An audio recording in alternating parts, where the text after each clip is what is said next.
Maka jangan dikira orang yang sangat pinter itu enak. Dalam banyak hal kadang-kadang kita mending tidak tahu daripada tahu.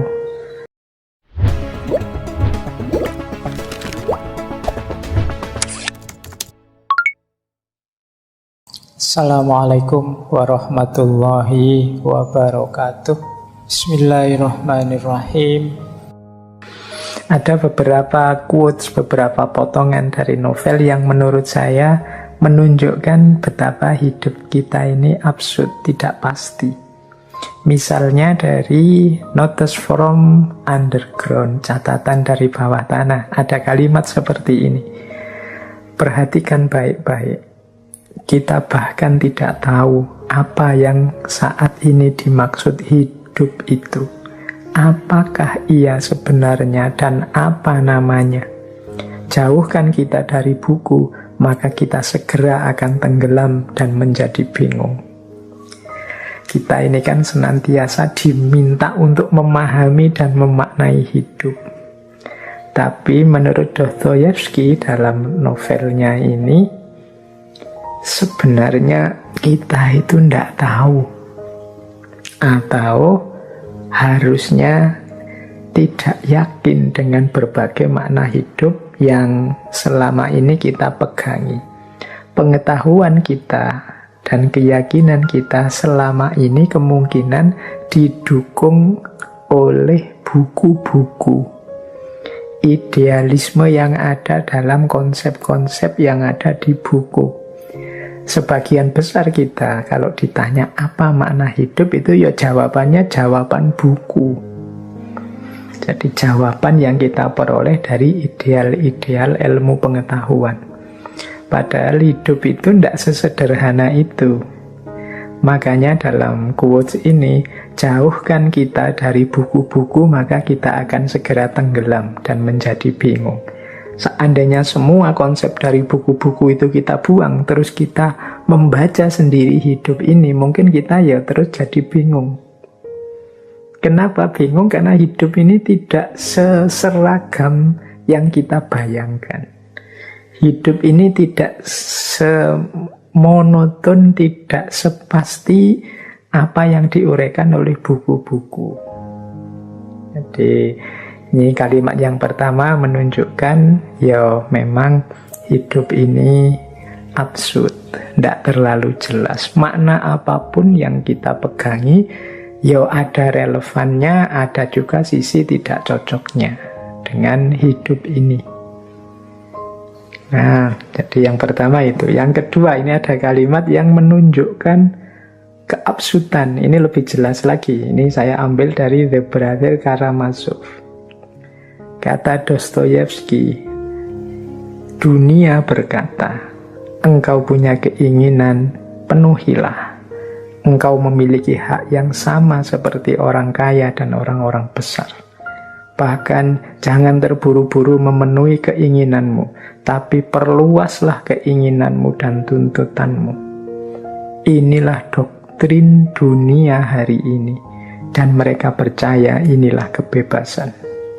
Hasilnya adalah yang kaya terisolasi dan bunuh diri, sedang yang miskin cemburu dan akhirnya membunuh. Jadi ya hidup ini memang dasarnya keinginan. Kita selalu kejarlah keinginanmu, kejarlah cita-citamu setinggi mungkin.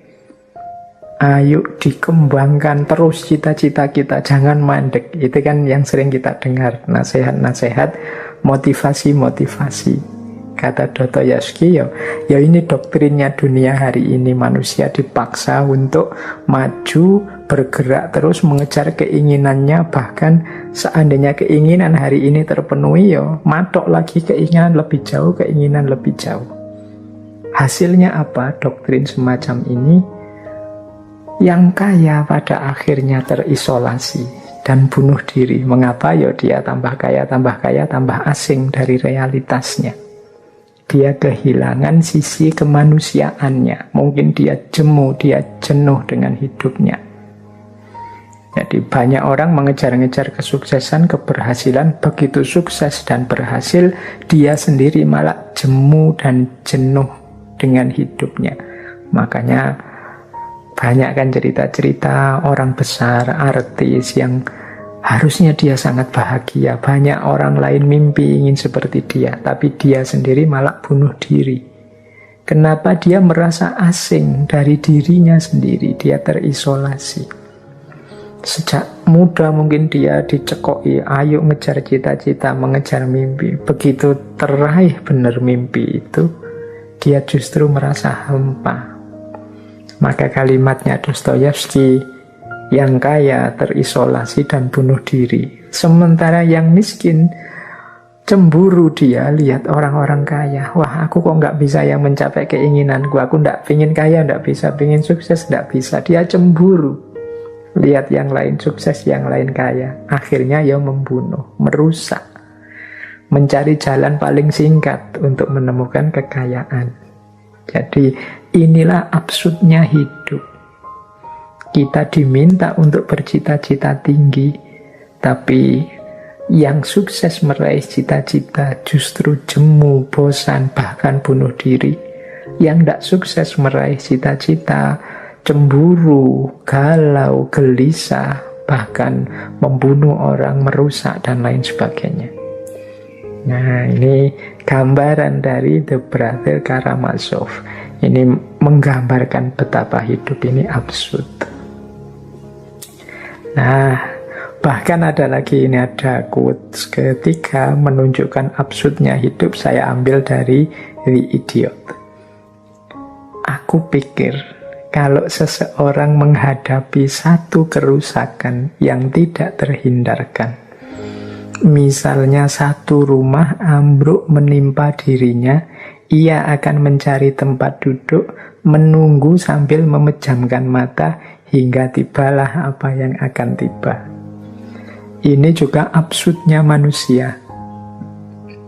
Manusia itu ya secara natural dia menghindari rasa sulit, tidak suka dengan penderitaan dan lain sebagainya. Tapi kadang-kadang kita ketika sudah jelas akan menderita, sudah jelas akan sulit, kita malah diam saja. Ini paradoknya manusia. Kita tahu loh yang kita lakukan ini nanti efeknya mungkin membuat kita menderita.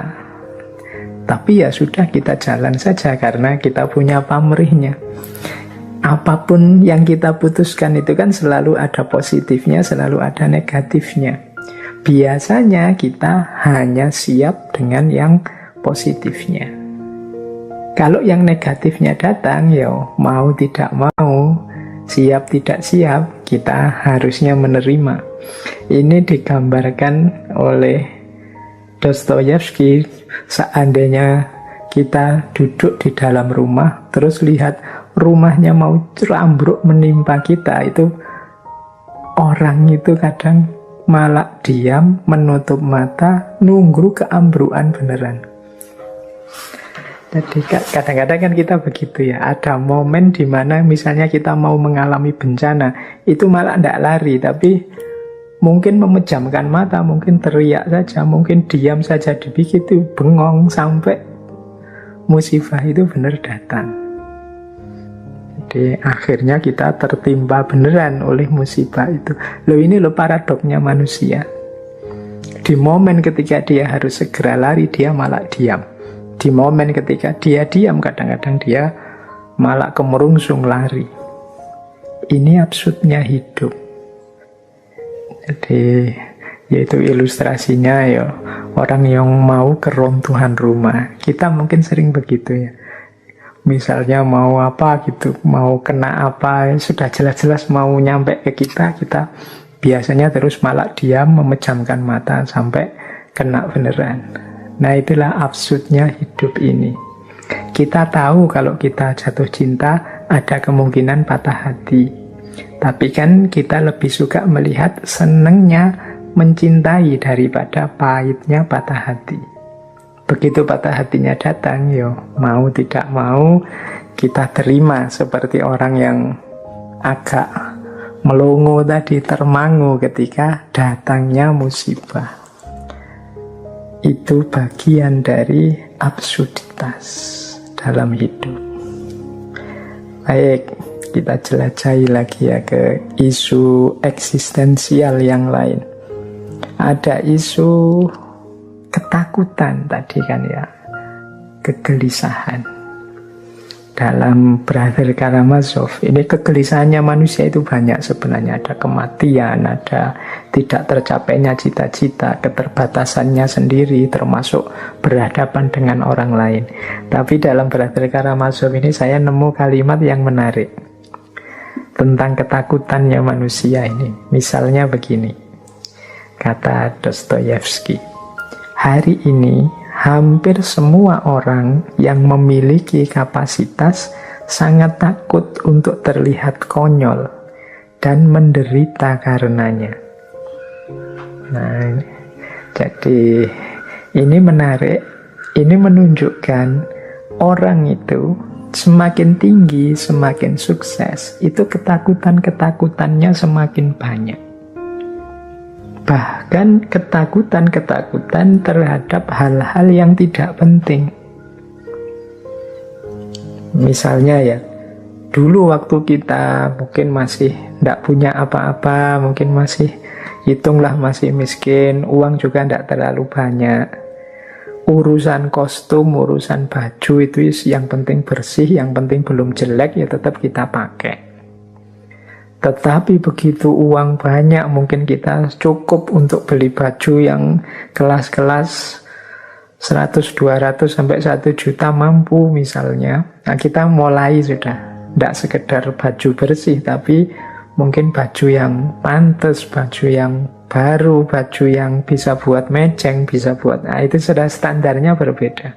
Apalagi kita yang kaya raya sama sekali, sudah. Kadang baju itu kan sekali pakai, malu kita pakai lagi untuk yang kedua kalinya. Kita takut dianggap orang, masa orang kaya bajunya tidak ganti, dan lain sebagainya. Ketakutan-ketakutan terhadap hal-hal yang konyol. Kita terlihat konyol itu tidak mau, dan kita menderita kalau mengalami hal itu. Jadi semakin orang tinggi, besar, sukses dengan segala capaian-capaiannya, biasanya muncul ketakutan-ketakutan lebih banyak. Ya sering kan di beberapa tokoh, misalnya dulu tokoh stoik itu, dalam stoikisme, orang itu semakin banyak hartanya biasanya semakin gelisah karena dia takut kehilangan. Orang yang tidak punya apa-apa ya tidak terlalu gelisah, ya takut apa, kehilangan apa. Nah, berarti ternyata ada korelasi antara kapasitas yang meningkat dengan ketakutan yang bertambah. Orang itu kalau pointer, misalnya mahasiswa ya, pointer sama sekali, dia cerdas, nilai-nilainya selama ini unggul, itu dia dapat nilai jelek itu takut. Nah, ada ketakutan dapat nilai jelek. Tapi mahasiswa biasa-biasa yang ya IP-nya sudah yang penting selamat begitu saja, itu dia tidak ada ketakutan dengan nilai jelek, orang sudah biasa dapat nilai jelek. Jadi jumlah ketakutannya lebih sedikit. Kalau yang pinter kan, wah kalau nanti saya tidak lulus tepat waktu, malu aku. Kalau IPK ku tidak 3 di atas 5, malu aku. Kalau itu kan banyak ketakutan-ketakutannya. Sementara yang biasa-biasa atau yang cenderung tidak pinter, sudah alah yang penting lulus, tidak masalah, tidak harus tepat waktu, tidak harus IPK tinggi, yang penting lulus, alhamdulillah. Ketakutannya jauh lebih sedikit. Ya termasuk antara yang ganteng dengan yang biasa-biasa, yang cantik dengan yang biasa-biasa, itu pasti ketakutan-ketakutannya berbeda. Nah, dalam Brother Karamazov ini Dostoyevsky mengilustrasikan bagaimana orang yang punya kapasitas itu takut terlihat konyol dan menderita. Padahal ya terlihat konyol bukan berarti konyol, hanya kelihatannya saja. Ya karena memang capaiannya mungkin tinggi, sehingga ketakutan-ketakutannya lebih banyak. Nah, ini mungkin menarik ya untuk kita bahan introspeksi lebih lanjut. Baik, saya lanjutkan biar agak banyak, karena kelihatannya materinya masih banyak. Waktu kita agak terbatas. Nah, kita lihat sekarang pandangannya Dostoyevsky antara lain ya tentang rasionalitas, intelektualitas. Yang pertama, ini kalimat saya ambil dari Crime and Punishment. Kata Dostoyevsky, akal adalah budaknya perasaan. Nah, ini menarik ya, ini pandangan tokoh eksistensialis mirip dengan pandangan para sufi, misalnya Imam Ghazali. Akal itu hanya suruhannya hati, meskipun Imam Ghazali menyebutnya panglima perangnya, dia hanya pasukannya. Rajanya siapa yang menyuruh-nyuruh? Hati, kolab. Kalau pakai istilahnya Dostoyevsky ini, akal itu budaknya perasaan. Perasaan kita menuju kemana, orientasinya apa, yo akal akan mengikuti ke sana. Jadi akal bukan penentu. Kita itu senang dulu biasanya, terus akalnya datang untuk memberi pembenaran terhadap apa yang kita suka. Atau tidak suka dulu, jadi aku tidak suka dulu dengan orang itu. Nah, terus baru akalnya datang untuk memberi justifikasi, memberi alasan-alasan, argumen aku tidak suka itu apa. Bukan karena ada alasan-alasan ini terus aku tidak suka, tidak, terbalik prosesnya. Karena aku tidak suka, maka aku cari alasan-alasan yang membenarkan ketidaksukaanku.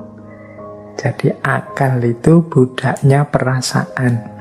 Kalau pakai dalil ini, maka teman-teman ya tidak usah kaget. Kalau ada konflik-konflik dalam media sosial, antar komentar, antar postingan itu sering tabrakan, ya memang perasaan orang, selera orang beda-beda. Akalnya itu belakangan, orang itu suka dulu, terus baru kemudian argumen, dasar, alasan, bukti itu mendukung rasa suka dan tidak suka ini. Kalau kita sudah suka pada orang, itu kan terus akal kita kerja mencari baiknya orang ini apa saja. Sebaliknya kalau kita tidak suka pada seseorang juga begitu, akal kita akan bekerja mencari jeleknya orang ini apa saja. Nah, kalau kita sedang patah hati misalnya, yo akal akan bekerja mencari apa yang kita butuhkan, apa yang kita inginkan dalam hati kita yang patah. Mungkin kita nyari pelampiasan, mungkin kita mencari pembenaran dari hati kita yang patah, mungkin kita dan lain sebagainya. Nah, itulah makanya akal itu budaknya perasaan. Yang kedua, ini masih tentang intelektualitas, rasio. Kata Dostoyevsky, rasa sakit dan penderitaan selalu tidak terhindarkan bagi pemikir yang besar dan perasa yang mendalam. Menurutku, orang-orang besar pastilah menanggung kesedihan terbesar di muka bumi ini. Nah, ini saya lanjutkan ya, pernyataan ini nyambung dengan quotes dari Notes from Underground. Ada kalimat begini, terlalu banyak berpikir itu penyakit. Kadang-kadang dalam hidup ini justru orang yang merasa sakit lebih besar, orang yang menderita itu mereka yang pinter, yang banyak berpikir. Orang yang tidak terlalu banyak berpikir ya dia tidak terlalu gelisah tentang hidup ini. Hidup ini dijalani saja, dinikmati saja sesuai dorongan-dorongan dirinya.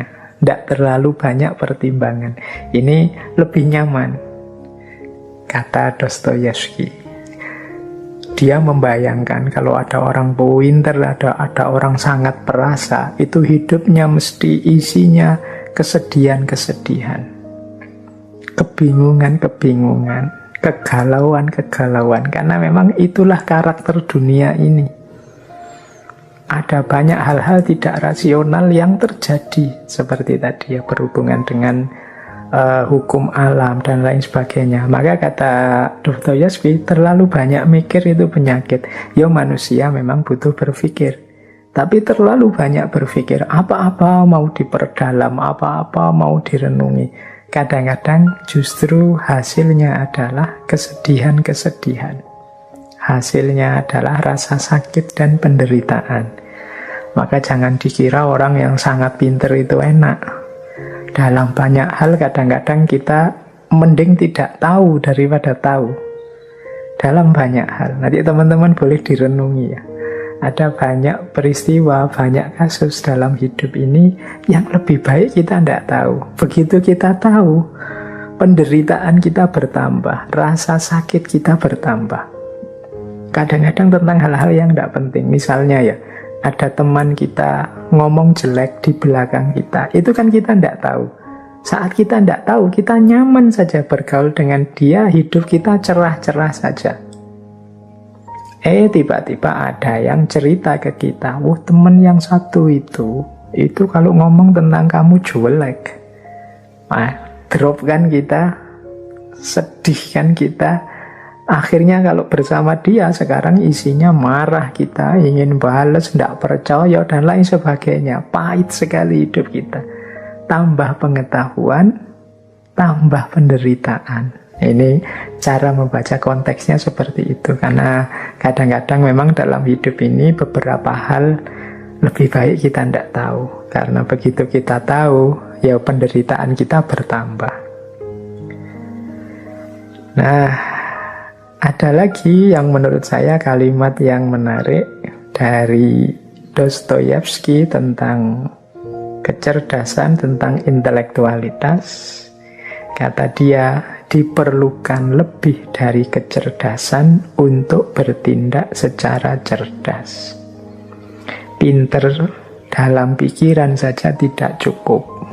Orang juga harus pinter dalam keputusan dan tindakan.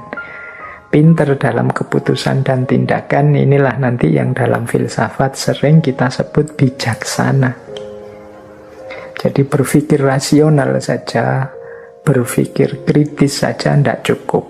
Kita perlu berpikir yang bijaksana, berpikir yang sesuai dengan konteks, dengan situasi. Itu yang disebut bertindak secara cerdas. Tidak selalu kebenaran itu mungkin harus diungkapkan apa adanya. Ada kalanya kita agak muter sedikit, ada kalanya malah justru kita harus diam biar tidak mengacaukan yang lebih besar. Itu namanya bijaksana. Jadi ya teman-teman yang pengalaman hidupnya banyak nanti ngerti kok bagaimana bersikap bijaksana itu. Jadi yang pertimbangannya tidak sekedar kebenaran yang rasional. Karena kalau kebenaran yang rasional saja kadang-kadang kita keliru memutuskannya. Kalau hanya sekedar 1 tambah 1 2 ya kadang-kadang tidak pas. Seperti ceritanya Konfusius tadi. Kalau hanya sekedar melihat aspek benar 1 tambah 1 2, 8 kali 3 24, ya orang bisa kehilangan nyawa. Di sini pinternya pembacaan situasi demi kebijaksanaan. Baik, jadi itu aspek intelektualitas. Dan ini dilanjutkan dalam beberapa gagasan tentang kebalikannya kecerdasan atau intelek, yaitu kebodohan. Menarik nanti kalau teman-teman membaca The Brother Karamazov. Dia bilang begini, kata Dostoyevsky, tentang kebodohan ini. Ini semua orang kan ingin menghindar dari kebodohan. Tapi dia punya persepsi sendiri tentang kebodohan ini. Kata Dostoyevsky, semakin bodoh seseorang, justru semakin dekat dia dengan kenyataan. Semakin bodoh seseorang, semakin dia jelas. Kebodohan itu ringkas dan tanpa trik atau seni apapun. Sementara kecerdasan itu berkelit dan menyembunyikan dirinya sendiri. Kecerdasan itu tanpa prinsip, sedangkan kebodohan itu jujur dan lugas. Nah, ini kalimatnya ini perlu dimaknai agak hati-hati nih nanti. Jangan-jangan setelah ini terus teman-teman saya milih bodoh saja lah Pak kalau begitu. Ya maksudnya Dostoyevsky tidak ke situ. Yang dimaksud oleh Dostoyevsky itu kurang lebih begini. Jadi orang yang pinter itu karena ilmunya banyak, perspektifnya luas, itu kadang-kadang malah tidak jernih kalau membaca sesuatu. Jadi pikirannya disibukkan oleh teori-teori yang ada di kepalanya. Jadi dia sibuk membaca dengan teori-teori yang dia miliki. Akhirnya sulit memahami kenyataan apa adanya. Ya karena terdistraksi, terhalangi oleh kepandaiannya.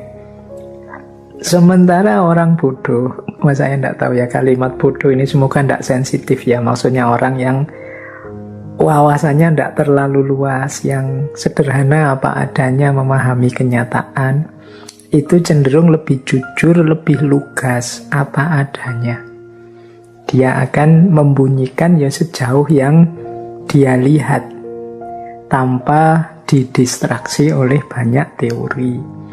Jadi ini konteks pemahaman untuk quotes ini, kalimat dari Brother Karamazov ini. Ya intinya sebenarnya meminta kita untuk memahami kenyataan secara lebih jujur dan lugas. Tidak harus dibulet-bulet, tidak harus dirumit-rumitkan. Wong ya fakta biasa-biasa, kadang-kadang kan kalau ilmuwan itu jadi rumit, jadi bulet, tidak karu-karuan. Ingin ngomong sesuatu yang bisa dinyatakan dalam 2-3 kalimat, itu kalau ilmuwan itu bisa jadi satu buku, bisa jadi satu artikel panjang. Nah ini tambah rumit, kata Dostoyevsky, tambah tidak jelas. Nah terus ada lagi quotes yang menurut saya menarik tentang kebodohan ini. Kata Dostoyevsky ini dalam novelnya The Idiot. Aku orang bodoh yang berhati namun tanpa pikiran. Dan engkau orang bodoh dengan banyak pikiran namun tanpa hati. Kita berdua tidak bahagia. Kita berdua menderita. Jadi kalau ada orang cerdas hatinya tapi tidak pinter pikirannya, atau sebaliknya ada orang yang tidak pinter hatinya tapi cerdas hatinya, jadi mata batinnya itu canggih menangkap realitas, yang satu pikirannya canggih menangkap realitas, tapi tidak dua-duanya. Selama tidak dua-duanya, kita berdua menderita. Kalau ada orang yang pikirannya pinter tapi hatinya tidak, ya mungkin kebenaran-kebenaran yang sumbernya dari pikirannya tidak terbaca oleh hatinya. Hatinya tetap gelap. Akhirnya dia gelisah, karena tadi ya kuncinya orang hidup itu perasaan dan hatinya. Kebenaran dari pikirannya yang tidak nyambung dengan rasa yang ada di hati bisa jadi sumber masalah. Sebaliknya juga begitu. Ada orang yang hatinya canggih sekali, jernih sekali menangkap realitas, tapi pikirannya tidak. Pikirannya gelap. Ini juga dia kalau penelitian namanya tidak bisa mengolah data. Datanya sih pas, tapi tidak bisa dibaca, wong pikirannya gelap. Ya dia tidak akan bahagia juga. Kayak orang, saya paham sih, tapi ngomongnya gimana ya? Saya ngerti, tapi mengekspresikannya gimana? Nah itu kan pikirannya tidak canggih, meskipun hatinya canggih. Tapi ada orang yang sebaliknya. Nah ini dua-duanya tidak bahagia. Kalau kita ingin jadi orang bahagia, ya pikiran dan hati kita sejalan, sama-sama hidup. Baik, ini ada kalimat yang unik tentang kebodohan juga dari Dostoyevsky. Dia menyatakan begini, orang pinter itu tidak bisa menjadi apapun secara serius. Hanya orang bodoh yang bisa menjadi sesuatu. Ini juga kita baca konteksnya ya, jangan digeneralisir untuk semua kasus. Maksudnya Dostoyevsky itu begini loh. Orang itu kalau pinter itu kan wawasannya luas, dia ngerti macam-macam, akhirnya malah susah yakin, susah untuk mantep. Orang pinter itu mau ini nanti jangan-jangan begini, mau itu nanti jangan-jangan begitu. Dia tahu berbagai alternatif yang berbeda dari kebenaran atau kebaikan yang mau dia ambil. Akhirnya jadinya tidak terlalu mantep. Tapi orang yang tidak pinter, atau katakanlah orang yang bodoh, seperti yang mungkin sering kita lihat, orang-orang yang tidak ngerti banyak hal, itu biasanya lebih mudah diyakinkan, lebih mudah mantep ketika memahami sesuatu. Jadi orang pinter sulit untuk jadi apapun secara serius, karena dia tahu kelemahan-kelemahannya, dia tahu kemungkinan-kemungkinan salahnya, dan lain sebagainya. Tapi orang yang belum matang ilmunya itu lebih mudah memutuskan, lebih mudah mantep. Makanya kadang-kadang ya ada orang itu sampai umurnya banyak sekali, ilmunya mateng, itu malah sulit untuk menemukan jodoh menikah. Mungkin karena mikirnya panjang. Jadi ada calon ini, dia merasa, wah kalau calon pasanganku begini, nanti kalau dia begitu gimana? Orang kayak gini itu cirinya gini. Wah ini nanti jadi masalah dan lain sebagainya. Akhirnya dia lambat memutuskannya. Dibandingkan mungkin anak-anak muda yang belum banyak ngerti apa-apa, yang penting jatuh cinta terus pingin kawin, pertimbangannya tidak terlalu panjang. Oh itu lebih mantap menjalani pernikahan. Ini contoh saja, ilustrasi kasar-kasaran ya. Jadi itu yang dimaksud dari quotes ini tentang kebodohan dan kepintaran. Jadi orang pinter itu ya bagus sih, luar biasa, tapi kadang-kadang secara praktis mereka ini tidak mantep. Jadi kalau dimintai pertimbangan apa-apa itu dia tidak terlalu mantep nasihatnya. Kenapa? Dia sendiri tahu berbagai alternatif kelemahan-kelemahan dari nasihatnya itu. Jadi mau saya suruh sabar, tapi nanti orang sabar itu kecenderungannya dia tidak maju, dia susah untuk bertanding, berlaga di dunia yang serba cepat kompetitif ini. Mau saya suruh. Jadi ada banyak pertimbangan-pertimbangan yang membuat tidak mantap. Itu cirinya orang pinter. Nah, jadi teman-teman, Pak saya kok sulit memutuskan, ya Pak saya kok sulit mengambil keputusan tentang sesuatu, kok tidak mantep ya Pak saya jadi apa-apa. Itu jangan-jangan teman-teman sudah pinter, pikirannya luas, jadi pertimbangannya macam-macam, jadi kurang mantep. Baik, ya ini perspektif yang berbeda tentang kepandaian dan kebodohan dalam hidup.